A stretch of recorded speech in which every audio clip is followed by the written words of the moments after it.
కూర్చొని తింటే కొండలైనా కరిగిపోతాయి. కరగంది ఏదైనా ఉందంటే అదే మనసు. కరిగే కొండే మనసైతే మానవత్వానికి మరో జన్మనిచ్చినట్టు అవుతుంది. ఆర్థిక ఇబ్బందులు ఎదురైనా విధికి ఎదురీదుతూ మానవత్వానికి ప్రతిరూపంగా నిలిచిందో మహిళ. అనాథలను, హెచ్ఐవి రోగులను అక్కున చేర్చుకొని వారికి అమ్మాయి అయింది. అండగా నిలిచి ఆపద్బాంధవురాలైంది. నేను నా కుటుంబం అనుకునే ఈ రోజుల్లో కూడా వందల మందికి సపర్యలు చేస్తూ ఎందరికో ఆదర్శంగా నిలిచింది. ఉమెన్స్ డే సందర్భంగా సామాన్యుల్లో అసామాన్యురాలిగా నిలిచిన సూర్యాపేట జిల్లాకు చెందిన వనజపై ఐ న్యూస్ ప్రత్యేక కథనం.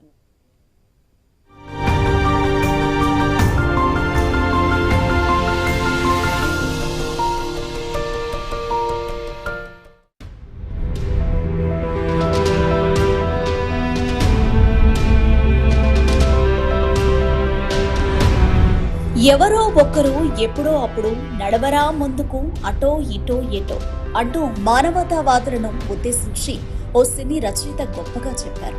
ఇప్పుడు ఈ గేయం సూర్యాపేట జిల్లా చివన్లకు చెందిన వనజకు సరిగ్గా సూట్ అవుతుంది. ఒకటి కాదు, రెండు కాదు, ఒక్కరు కాదు, ఇద్దరు కాదు, 18 ఏళ్లుగా వందల మంది అనాథలకు ఆమె అండయింది, అమ్మైంది. కన్నవారిని అనాథ శరణాలయంలో వదిలేసే తనయులకు కనువిప్పు లాంటి కథ ఇది. కోట్ల కొద్ది సంపద ఉన్నా పెళ్లికి భిక్షం వేని కరోడ్పతులు సిగ్గు తెచ్చుకోవాల్సిన విషయం ఇదే. యాదాద్రి భువనగిరి జిల్లా రాజాపేటకు చెందిన కొమరయ్య, బాలమణి దంపతులకు 5గురు సంతానం. 5గురు కుమార్తెలే. వారిలో ఒకరే వనజ. అయితే వనజకు చిన్ననాటి నుంచి ఆస్తులు కూడబెట్టుకోవాలన్న ఆశయం లేదు. పేదోడికి కాస్త కూడు పెట్టాలన్నదే ఆమె ముందున్న ప్రధాన లక్ష్యం. రోడ్ల వెంట తిరిగే అభాగ్యులు, రోగం వచ్చిందని గెంటేసిన అనాథలను హక్కున చేర్చుకుంది వనజ.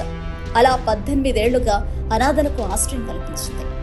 ఆలేటి ఆటం పేరుతో ఆశ్రమం నెలకొల్పి తన జీవితాన్ని అనాథలకు అంకితం చేసేసింది వనజ.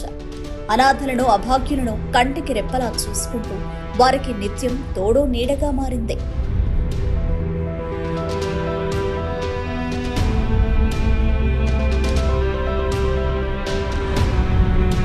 మొదటి ఆమె సోదరి ఆలేటి లలితకు ఈ ఆలోచన వచ్చింది. ఎందరో అనాథలను చేరదీసిన లలితకు సోదరి వనజ తోడై ఆశ్రమాన్ని ముందుకు సాగించింది. అలా కొన్నేళ్లుగా సోదరి బాటలోనే పయనిస్తుంది. అయితే వనజ బాధ్యతలు చేపట్టే నాటికి మానసిక దివ్యాంగులు, గర్భిణీలు ఏ దిక్కు లేకుండా ఉన్నారు. వారికి పుట్టిన పిల్లలు కూడా తల్లిగా పోషణ భారం భుజాలపై వేసుకుంది వనజ.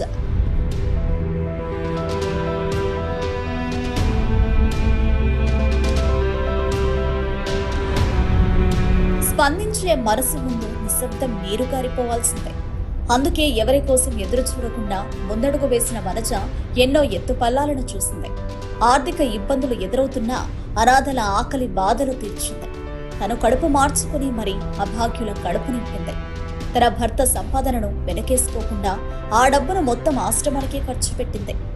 భర్త సంపాదనకు తోడు కొందరు మానవతావాదులు విరాళాలు అందిస్తున్నా ఇప్పుడు అనాథల పోషణ భారంగా మారింది. అలా అని ఆమె ఏనాడు మనోధైర్యం కోల్పోలేదు. ఎన్ని ఆటంకాలు, అవరోధాలు, అడ్డంకులు సృష్టించినా మొక్కవోని ధైర్యంతో ముందుకు సాగుతోంది వనజ.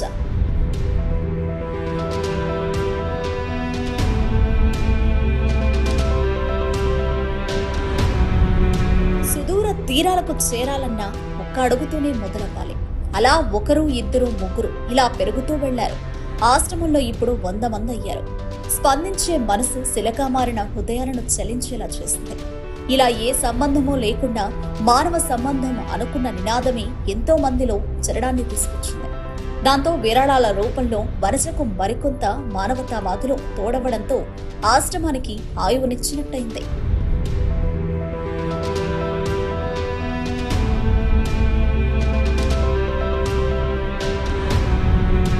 ఇంత గొప్ప మానవతా హృదయం ఉన్న వనజ ఎన్నో ఆస్తులను సంపాదించింది. ఆ ఆస్తులేంటో తెలుసా? తెలంగాణ రాష్ట్ర ప్రభుత్వం నుంచి ఉత్తమ సేవకురాలుగా అవార్డు పొందడం, పలు స్వచ్ఛంద సంస్థల నుంచి సత్కారం అందుకుంది, గొప్ప గొప్ప మేధావుల నుంచి శభాష్ అనిపించుకుంది.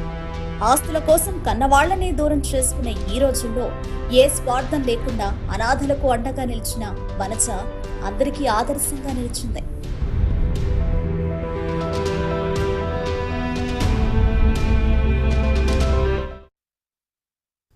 దేశంలో మారుమూల ప్రాంతాల్లోనూ ఆరోగ్య సంరక్షణ సౌకర్యాలను పెంపొందించడం